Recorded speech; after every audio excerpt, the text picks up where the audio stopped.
Hi, I'm Tim Weaver from CNVG, and I'm here with Andy Hartup, Associate Editor on Xbox World. How are you doing, Andy? Yeah, I'm great, thanks. Good. So we got Ninja Gaiden 3 here, which is quite different for the series, Andy, in that it's not sadistically, brutally hard. No, it's not. It's not hard to the point of being unfair, I think, is the crucial point to make. Yeah. It is still reasonably difficult, but you know they've made it a lot more.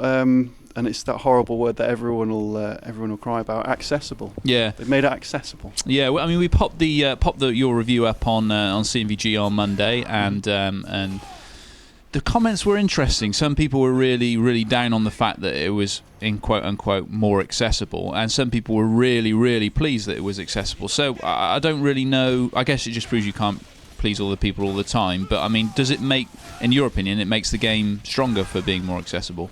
It does, yeah. I mean, although I've played all the previous Ninja Gaidens and finished them all, and I did enjoy them, but you know, it's great to have it feel as if you're not being punished when you play the game. Yeah. Previous Ninja Gaidens were all about sort of staying alive as long as possible, and you know, whereas there was a challenge to that, and you did sort of you felt good about finishing one of the games. It wasn't necessarily much fun. It was just sort of keeping alive. Whereas this. You notice that the emphasis has changed from just staying alive to actually being aggressive and getting stuck in, which I think is a big strength for the series. Yeah, I think that was one of the bits of your review that really stuck with me, was this sense that it's no longer about just kind of survive all the time, trying to watch that health bar. You're not watching that health bar all the time. No. You know, it's about actually going on the attack.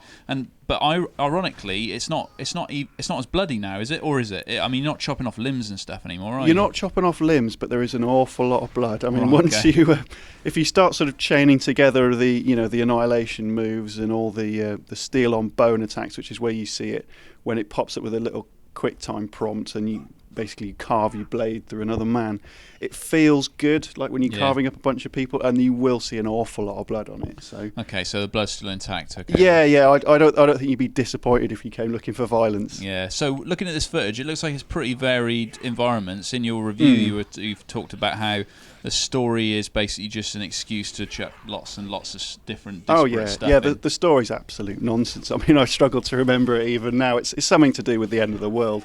But I mean, it's just an excuse to basically visit some of the most varied locations on the planet, and just kill a lot of men in them. So here you see there's one set in the Middle East. I think after this you go to a tropical island which is full of trees and greenery, and then you're inside like a secret science installation, and you know there's even little nods to Ninja Gaiden 2. You actually revisit a level from there. I mean, it's not too much of a spoiler to give it away, and you know, the variety really is, you know, a big thing here, and you know, it looks nice. It does look nice. I mean, this is the first time I've actually seen it in action. It does look nice. Well, in action, other than you sitting down in the office, obviously over your shoulder. But it's. Yeah. I don't think I even saw this level when you were playing it. What I saw was dinosaurs when you were playing it. Yeah, dinosaurs.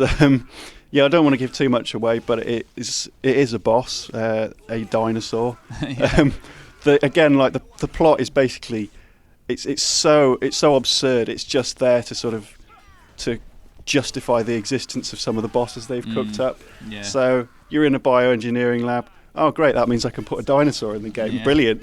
Oh, you know, you're seeing experiments with humans. Great! I can see a human that can regenerate his arms and stuff. Yeah. You know, it's silly. It is silly, but you don't mind that because you don't turn up to a Ninja Gaiden game. For a deep, involving plot, you turn up to cut men up. Yeah.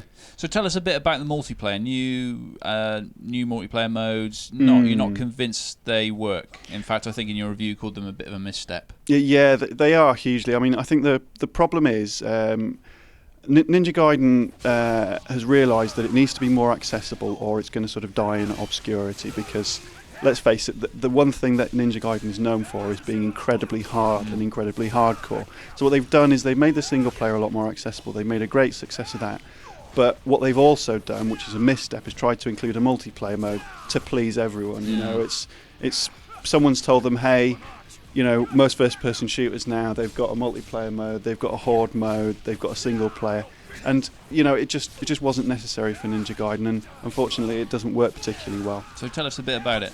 Well, it's online battles, really. Right, okay. As simple as that. It's simple as that, and it's just sort of two men hacking at each other. It's not particularly inspired. It just doesn't fit with the series. It just feels really tacked on, a little bit like sort of Dead Space's multiplayer mode. It's just there. What does work well is the Ninja Trials, which is where essentially like a co-op horde mode, where it's just you and one other player just hacking up bunch of AI guys and then fighting a boss at the end. Okay, so quickly in summing up, it's well worth the money. It is, yeah. I mean, it's not as good as like a Bayonetta. No. Bayonetta's sort of like at the pinnacle of the series, and if you're a hardcore fan, you know, I think you're going to get a little bit upset because it's not going to punish you as hard. But you know, it's more accessible now. So if you've thought about giving Ninja Gaiden a go but been intimidated by it before, yeah, give it a crack now. Now it's up to you, Ninja.